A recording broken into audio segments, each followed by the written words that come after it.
Good evening, and welcome to the Humanity for Prisoners Author Series presentation for 2021. My name is Russ Bloom, and it's my honor to serve as Chair of the Board of Directors for Humanity for Prisoners.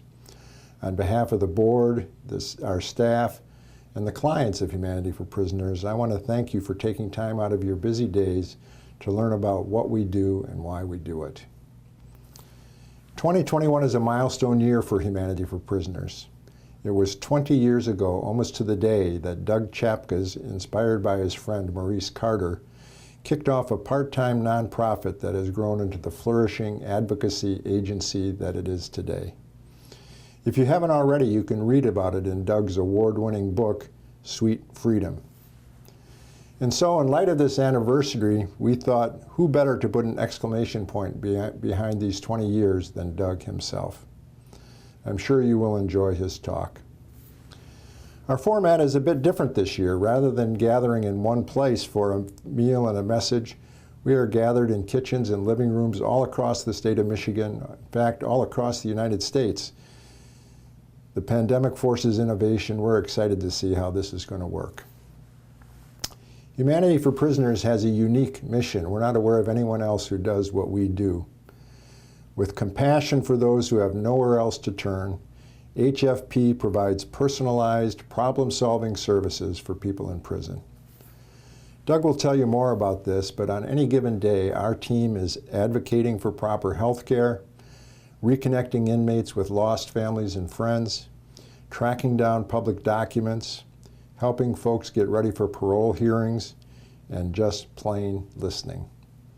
We always listen, we always respond, we always strive to treat people with empathy and respect, and it makes a difference in their lives.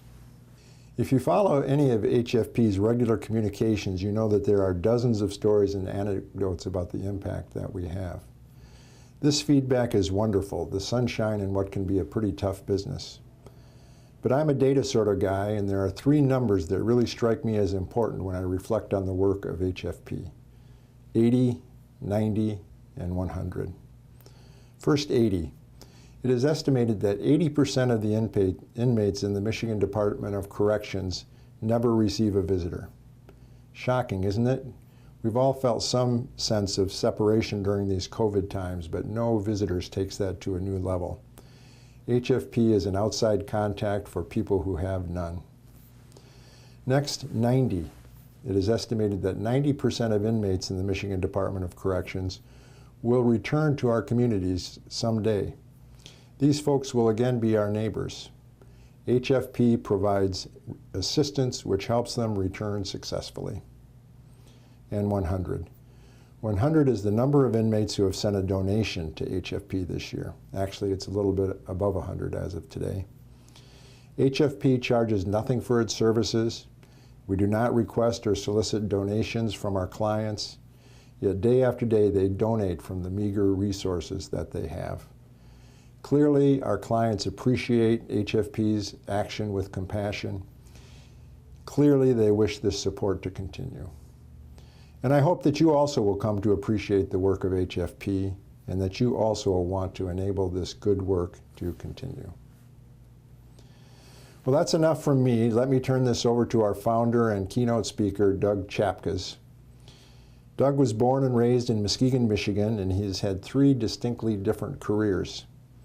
Between 1954 and 1983, Doug pursued his first career as a broadcast journalist. This work resulted in numerous awards and citations. Between 1983 and 2001, Doug pursued his second career as a seller of church organs. And then in 2001, Doug took the helm of HFP, starting his third career, and has never looked back. Doug's avocation is church music. He has served as organist, pianist, and choir director at Ferrisburg Community Church in Spring Lake for more than 50 years. He's the author of several books, including Sweet Freedom, which tells of his 10-year relationship with Maurice Carter and his battle for freedom. You can find a copy of that on Amazon if you're interested. Doug and his wife, Marcia, have four grown children and reside in Ferrisburg, Michigan. Doug, welcome, and over to you. Thank you. What an honor for me to be a part of this author's series. When asked about how I feel in starting this wonderful organization, this impressive organization called Humanity for Prisoners, I always think of Bill Gaither. As you probably know, Bill and his wife Gloria formed a huge gospel music empire now. And I identify with Bill's answer when he's asked that question.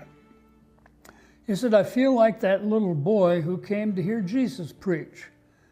The boy took along a little lunch with him, 5 pieces of bread and 2 little fish. And you know, at the end of that day, the Lord used that little lunch to feed thousands of people. Isn't that a great example? I know exactly what he's talking about because I didn't bring much to get this organization started. Most of you know that I've had 3 distinctly different careers. For example, my first career was in radio broadcasting. I spent nearly 29 years in the radio business. I loved radio. I was an experienced broadcaster, so success was no surprise. I knew what I was doing. My next career was in church organ sales, and that's when I took my avocation and made it into my vocation. I was a church musician.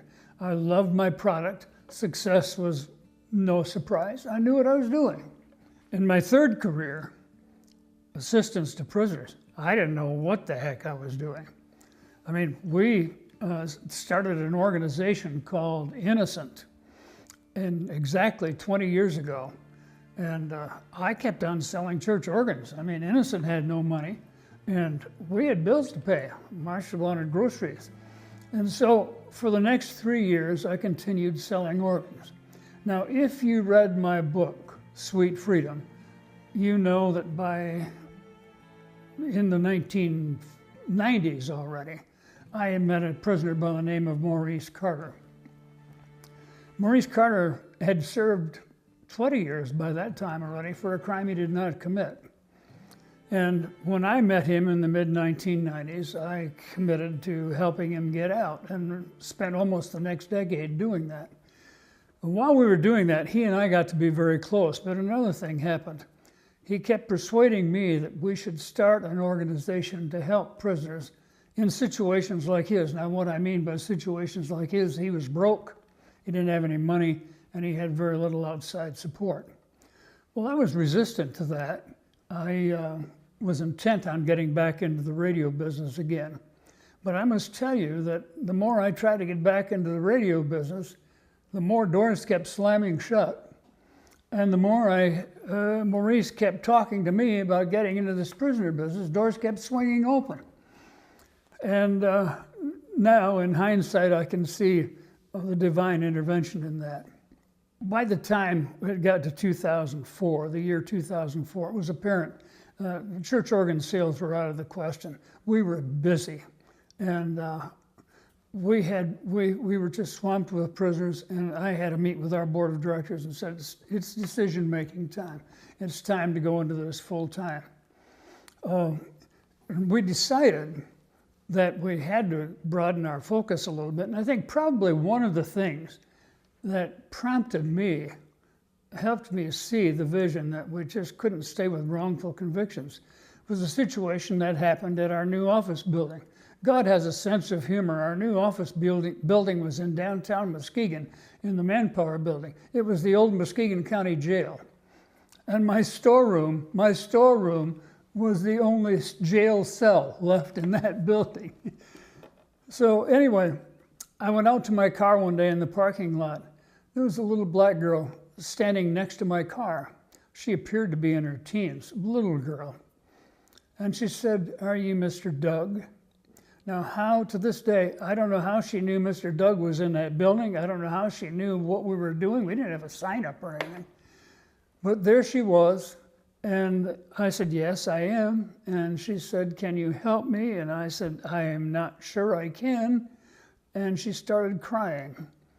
And I said, "What's going on?" And she said, "My daddy's in prison, and he has cancer, and he's dying. Can you help him get out so that he could die with his family at home?" Well, You know, for the last 3 years, I've been trying to help wrongly convicted, and I don't know what I'm doing there. I had no idea what to do about a prisoner who's sick, or a prisoner who's dying, or a prisoner who needs parole. And I felt terrible. We couldn't do more. As it turns out, it was way too little too late. The man died in the next few days. But I will tell you this, a week or so after that, the funeral was held in Muskegon, and I was the only white person attending that funeral service. I felt it was the least I could do to let this little girl know that I cared. Now, I'm sure by now you're looking at me and wondering what's going on with this bowl of water in front of me and with a towel over my shoulder. Well, I want to talk about foot washing for just a moment. You know, foot washing is a symbol of servanthood, and you're called to be a servant, I'm called to be a servant.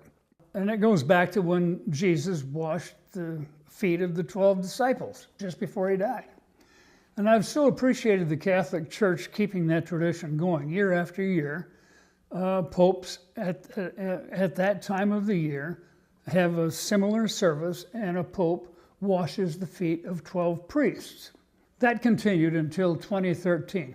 That's when Pope Francis came aboard. And Pope Francis didn't wash the feet of priests. He went into the prisons and he washed the feet of prisoners. And he didn't stop there in the years to come. He broadened that scope. He didn't just wash the feet of prisoners. He did prisoners of other faiths, including Muslims. He did prisoners who were mentally ill. It wasn't just men, he did the women too. It wasn't just seniors, he did juveniles. I looked at that and I said, that's us. Yes, that describes our work, regardless of his or her appearance, regardless of belief, regardless of sexual identity or sexual preference. I'm going to tell you something.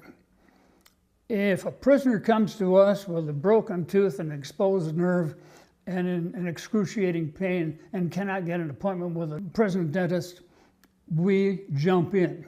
If we find out that a mentally ill prisoner, man or woman, is being abused by guards or by other inmates, we jump in. If we hear about a diabetic or someone with some other kind of medical condition, heart issues perhaps, and medication is taken away irresponsibly, we jump in, we respond.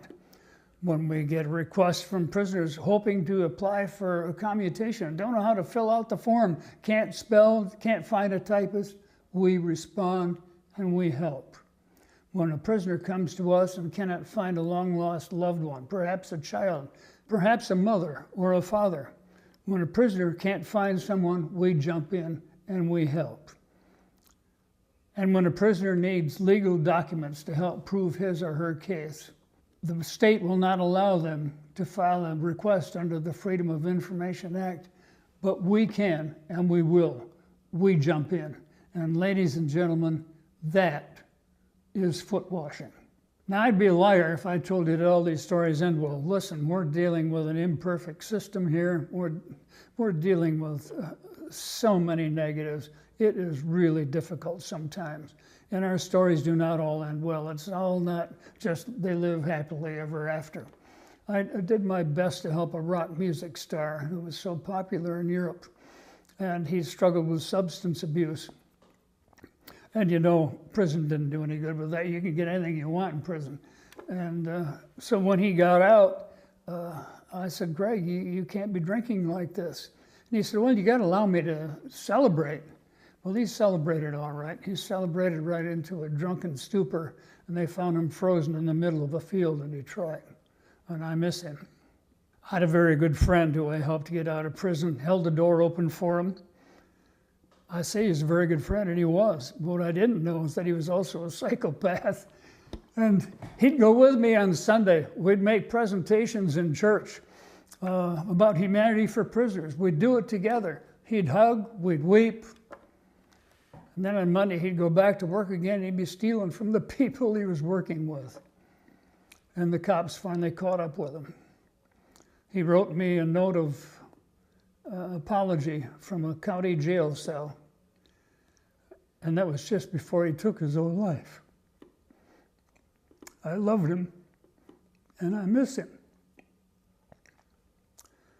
And you know, during the COVID crisis, I haven't been able to hold the door open for prisoners anymore. So the last time we helped get somebody out, I met him in the parking lot, and it was a Mickey Mouse charge, but he'd been in for 40 years. And I'm going to tell you something. Prison does terrible things to people, and it damages their minds, sometimes irreparably. This man got out, but he's been struggling with depression ever since then. And I just heard the other day that he tried to take his own life. Thank God it didn't work. But it's the kind of things that happens, and it happens often. But some neat things happen too. And I should have mentioned this, but one of the things we do is not always helping prisoners, but sometimes helping a member of the family. For example, we had a mother of a prisoner. We found out from him his mother was handicapped and she couldn't get to the prison to visit him.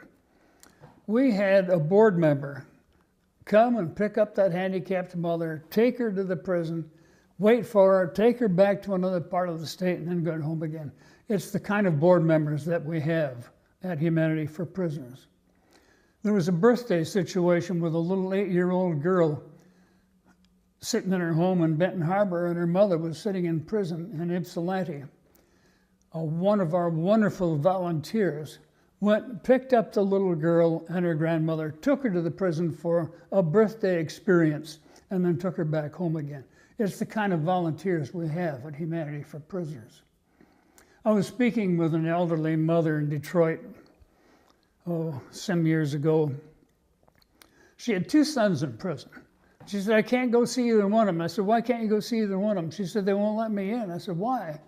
She said, I have unpaid traffic tickets and there are warrants. Well, we went to a couple of the agencies with whom we collaborate, and they pounced on it. And I'll tell you, we had a GoFundMe account set up, and within an hour, we had the money raised. It took weeks to get all of this straightened out. We're dealing with 2 courts, and it took time to get it straightened out.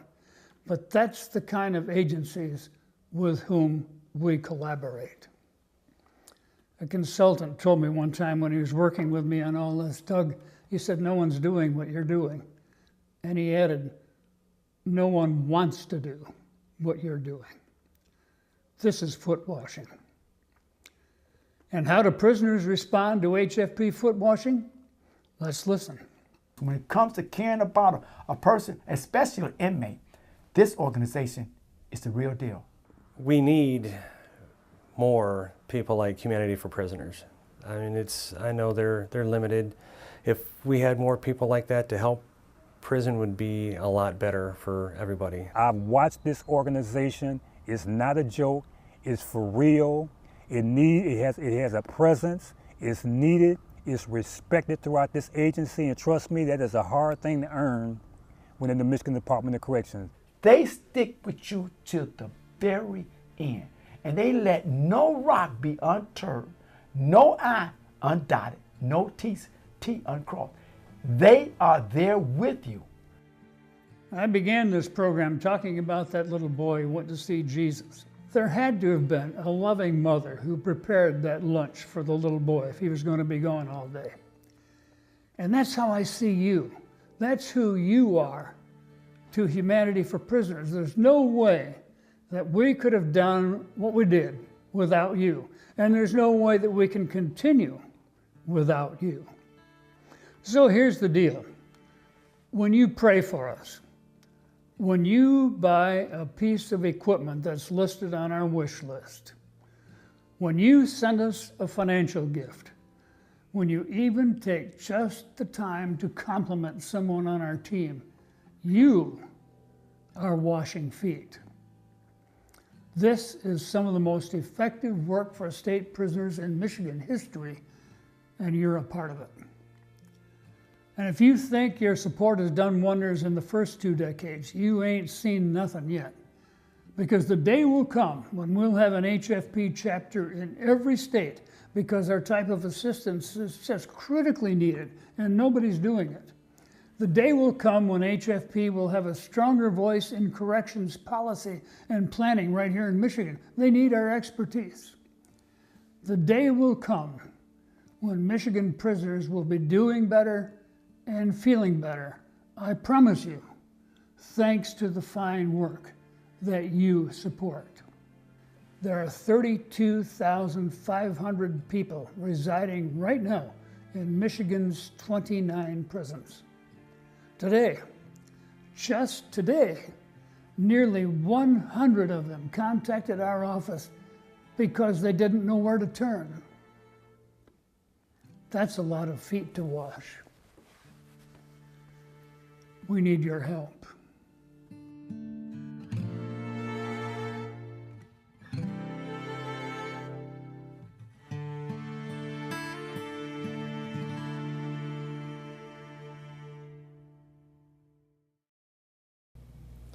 Thanks so much, Doug.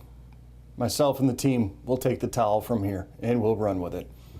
Hi, everybody. My name is Matt Tjapkes. I'm the president and CEO of Humanity for Prisoners, and I am really pleased to have you here today with us.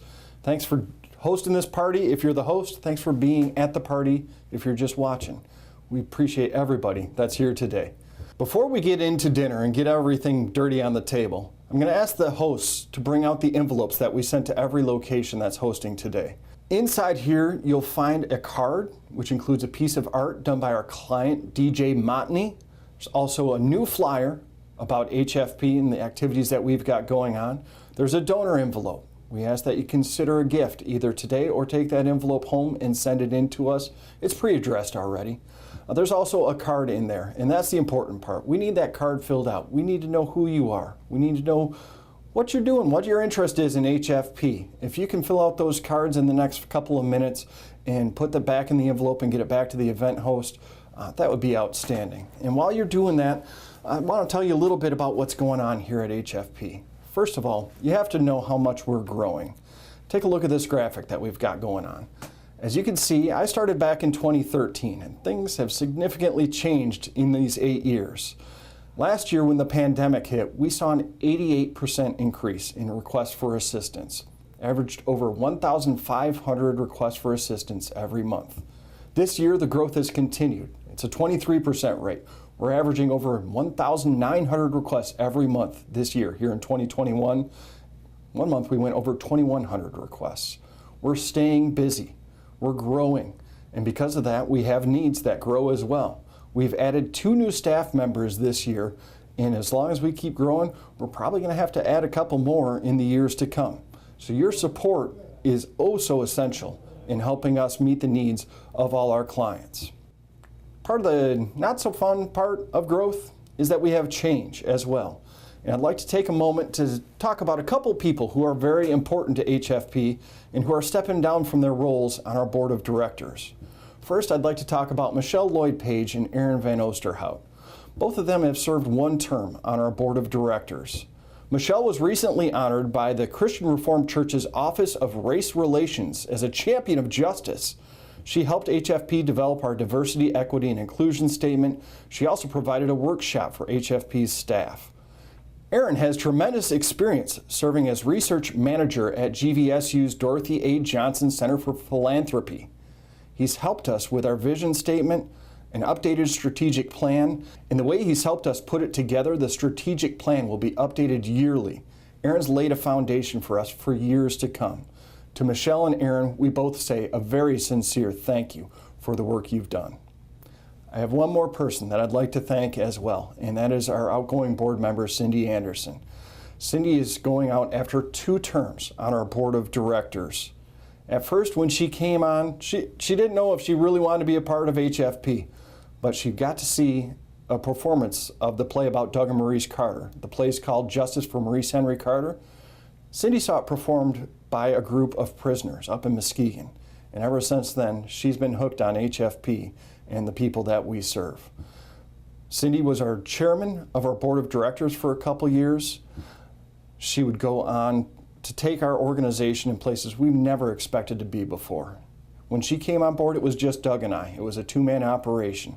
As she steps off the board, I have 5 employees that work with us and a tremendous number of volunteers that serve for us as well. Cindy has brought a sense of importance to our organization, prominence to our organization. She grew our board. She developed our board. She strengthened our brand here at Humanity for Prisoners. Cindy, thank you so much for your service here at Humanity for Prisoners. Can't thank you enough for what you and what Don have done to help take us where we are here today. HFP isn't what it is in 2021 without you. I also need to take a moment to talk about the amazing work that all our board of directors are doing here. You just heard me talk about 3 of them that are outgoing. Unfortunately, when outgoing ones leave, we have to find new board members as well. Board members bring a lot of different talents and a lot of different skills to our work here at Humanity for Prisoners. If you are interested at all in being a part of our board of directors or just learning more about what they do, please reach out to me through our website, humanityforprisoners.org. We need your help. Finally, an exciting announcement to make here about the future of HFP. One of the best things that we have, one of our best resources, is the over 6,000 clients that we serve, the men and women that we serve inside the Michigan Department of Corrections. They tell us about what services are needed. They help dictate what we do on a day in and day out basis. And there's no reason not to have their input on other matters here at HFP. So today, I'm proud to announce our new Client Advisory Committee. This committee is composed of 6 clients who have been working with HFP, some for a very long time, some for not quite as long, but all have a varied interest, from lifers to people that are getting out on parole in a couple of years possibly. We tried to get a wide variety of gender, of race, of just all our clients here at Humanity for Prisoners. And so I'd like to introduce our 6 founding Client Advisory Committee members: Stephen Benjamin, Herbert Newman, Matthew Parker, Jamie Naturalite, Cherie Miller, and LaShante Mobley. We are so grateful for all of these clients. They have enthusiastically accepted this opportunity, and our board of directors, our staff, and myself, I look forward to working with these fine men and women who are looking to advance the work of Humanity for Prisoners. As you get ready for your meal, I do have one other thing to show you. It's not going to be quite as pretty as what you're getting. While you're enjoying your beautiful dinner, this is what our clients are getting for dinner here today.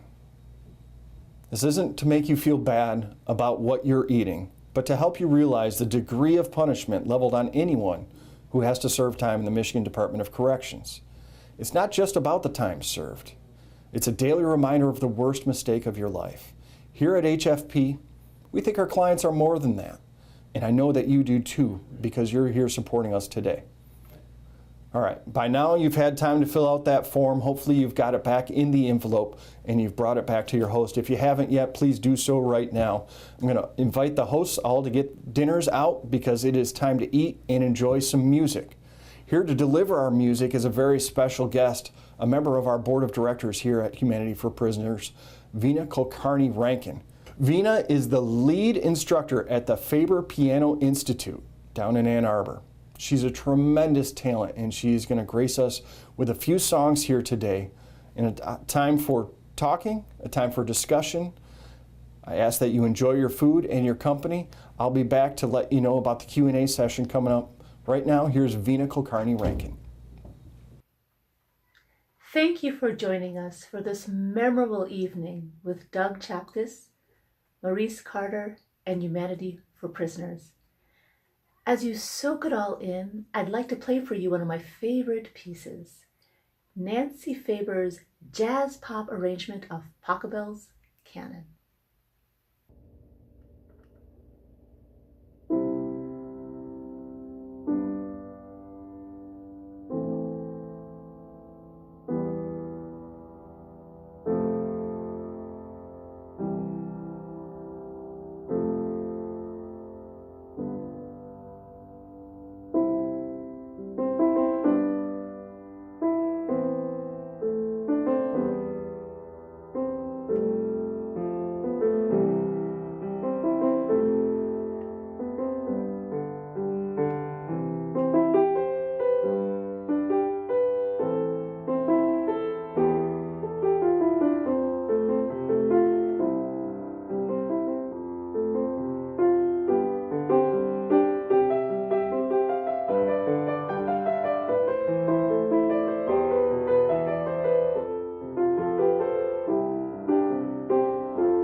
The next two piano favorites express the range of human emotion.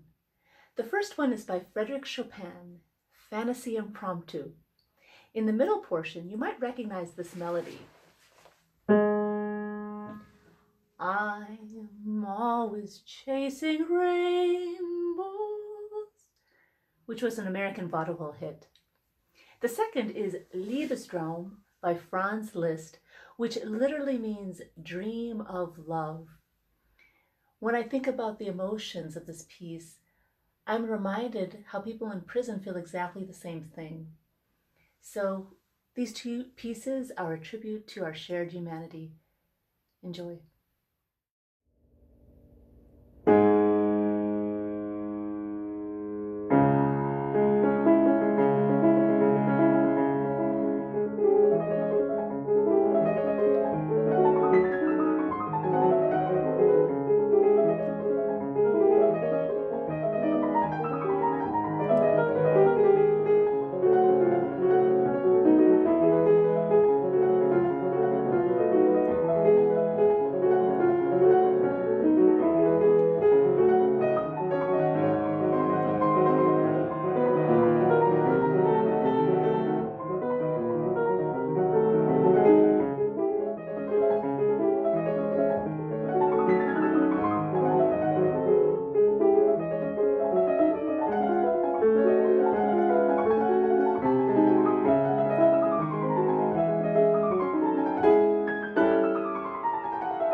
My last song for you this evening is Hira Con Me, Wanders With Me, a song popularized by Josh Groban.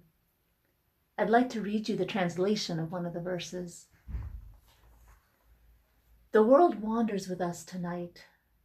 Ah, if only far away from here existed a place where to discover my heart, to know if it can love you or not. Tonight, we've wandered with Doug Tjapkes, Maurice Carter, and people in prison. We've gotten to know a little bit of their heart and their humanity. And so, I hope that you'll support the unique and life-giving work of Humanity for Prisoners with a generous gift. Thanks so much, and here is Hira Con Me.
Excellent job. Thank you very much. That is Veena Kulkarni-Rankin, a board member here at Humanity for Prisoners. Veena, beautiful job. Thank you for your work here at Humanity for Prisoners and for sharing your immense talent with us here tonight. All right, before we head on to the Q&A session, there's a few people that I'd like to thank. First, we've got to start with our keynote speaker here today, Doug. There's no Doug, there's no Humanity for Prisoners. There's no doubt of that. Doug put a lot of time into this event, and he has put just immense effort into this organization to get us where we are today. So Doug, my dad, thank you. Next, we need to thank Jessica Christopher, a member of our board of directors, who is specifically helping out with this event and with development right now here at Humanity for Prisoners. This was kind of Jessica's brainchild, and she did a great job helping us put it together. So Jessica, thanks for the work that you did. Our friend David Schock is a longtime contributor here at Humanity for Prisoners. A lot of Doug's videos are done with him, and he helped record Doug's portion of this video here tonight. So we want to thank David. We also have to thank David Loring Productions and David and Kaylee Loring. Kaylee, poor thing, had to deal with me putting this whole thing together. She did a tremendous job for us though, and we're so excited that this product has you associated with it. So thank you all for helping us put together this important piece of fundraising material for Humanity for Prisoners. If you're inspired by this event here today, please know it's recorded and we can duplicate it for you. If you want to host an event, HFP will help make it happen. So please consider that. Next, let's go to the Q&A session. Doug and I are going to be joining you to answer some questions about his speech, about the work of Humanity for Prisoners, and about Doug's book. So thank you so much for joining us here today. Thanks to our sponsors who we're going to list right now. We look forward to seeing you at the Q&A session coming up.